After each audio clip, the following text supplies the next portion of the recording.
Ce lundi 13 février 2023, les partis politiques sont conviés au lancement des assises de la concertation politique censée jeter les bases de la préparation des scrutins en lendemain apaise.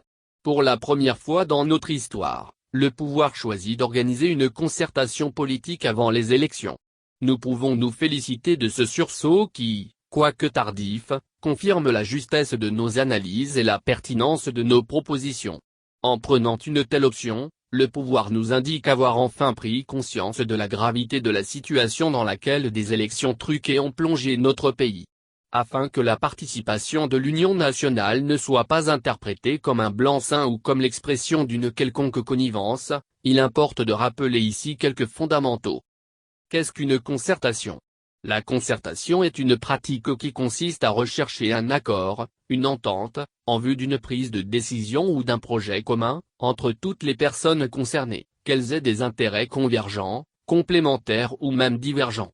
La concertation n'est ni la négociation, qui consiste à discuter des conditions d'un arrangement, ni la consultation, qui consiste à recueillir les avis des parties prenantes. Si elle n'aboutit pas nécessairement à une décision, la concertation vise à faire émerger l'intérêt général. Elle a donc pour finalité une meilleure appropriation des politiques, lois et décisions par les usagers, c'est-à-dire les citoyens. Elle repose sur deux étapes fondamentales, la définition du mandat et la mise en débat du projet. Dans le cas qui nous concerne, la première étape n'a toujours pas été dévoilée. Nous sommes tous au fait du contexte et des justifications. Il est désormais clair pour tous que le Gabon traverse une crise multidimensionnelle, que le désespoir se répand et que chacun s'interroge avec gravité sur son avenir et celui de notre pays. Nul ne conteste que les élections présidentielles de 2009 et 2016 ont été organisées de la pire des manières, qu'elles se sont soldées par des contestations légitimes et de sanglantes répressions ayant conduit à la mort de nombreux Gabonais. Mais à ce jour, nous sommes toujours dans l'attente des objectifs spécifiques ou du cadre méthodologique et organisationnel de cette concertation à laquelle nous sommes conviés. Pourrons-nous parvenir à des échanges féconds si nous n'avons pas le même niveau d'information ? Pourrons-nous arriver à faire émerger l'intérêt général si nous ne sommes pas capables de nous délester de la dissimulation, de l'opacité et de la rouerie ? Nous en doutons fortement. Parce qu'elle est intimement liée à la première, la seconde étape semble elle aussi bien mal engagée. Quels qu'en soient les auteurs, Union européenne, Union africaine, Organisation internationale de la francophonie, partis politiques ou organisations de la société civile, tous les rapports l'affirment, des scrutins en lendemain apaise passent nécessairement par un toilettage du cadre juridique et institutionnel, notamment le code électoral et le centre gabonais des élections, a priori destiné à traiter de ces questions, la concertation semble condamnée par avance. Le refus du ministère de l'Intérieur de différer le processus a débouché sur un bureau de totalement irrégulier.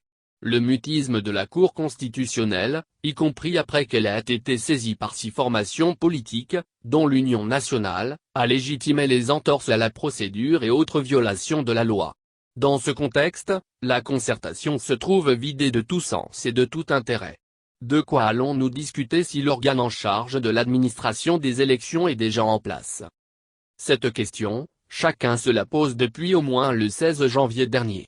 Déjà, certains de nos compatriotes parlent de passage en force. L'appartenance partisane du président putatif du que j'ai dénoncé pour mieux indiquer qu'il ne donne aucun gage d'impartialité. Le silence de la Cour constitutionnelle est relevé pour mieux rappeler les collusions existantes. Ces sentences ne peuvent laisser de marbre tant elles montrent que les Gabonais n'ont plus confiance dans les institutions. Initialement présentée comme un moyen d'apaisement, la concertation passe désormais pour une fumisterie, une inutile dépense d'argent, une opportunité pour les uns de se partager des prébendes. Devant ce constat alarmant, nous énonçons 3 préoccupations centrales. La première, la plus importante, est de savoir si la concertation vise des élections libres, transparentes et inclusives ou si elle n'est qu'un subterfuge pour obtenir un report des élections. En y répondant, les organisateurs apporteront des gages de leur sincérité. Ensuite, qui dit réforme juridique ou institutionnelle dit modification des lois et règlements. Il importe alors que soit proclamé le caractère exécutoire des résolutions qui en sortiront. Leur traduction en projet de texte devra être du ressort de comités paritaires mis en place de façon consensuelle. Enfin, qui dit réforme à venir dit suspension des processus en cours.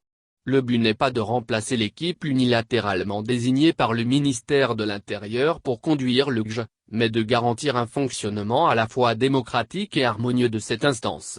Parce qu'elle a été régulièrement saisie, la Cour constitutionnelle devrait donc déclarer la nullité du bureau de GJ.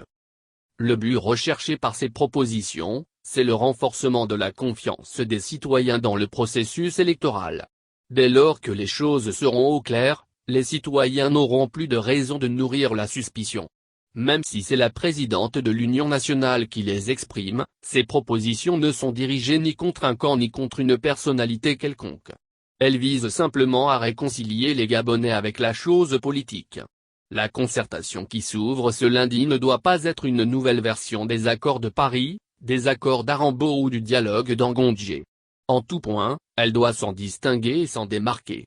Il n'y a aucun honneur ni mérite à reconduire les mêmes méthodes, à reproduire des stratagèmes qui ont freiné l'épanouissement démocratique de notre pays et empêché l'éclosion de tant de talents. À l'inverse, il est à la fois honorable et méritoire d'agir dans la transparence et le respect de règles préalablement connues et admises par tous. Cerner l'objet, la portée et l'organisation générale de la concertation est un impératif cardinal. Notre ambition est de contribuer à faire émerger des solutions consensuelles à même de permettre la tenue d'élections libres, crédibles et transparentes dès août 2023. La concertation n'aura de sens que si elle se fonde sur les principes démocratiques, respect du suffrage universel, respect de la souveraineté du peuple et égalité de tous devant de la loi.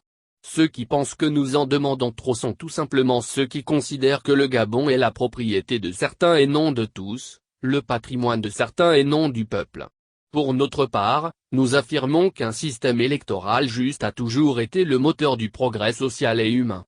Nous sommes habités de la volonté de contribuer à sa conception pour donner à notre pays une chance de se reconstruire.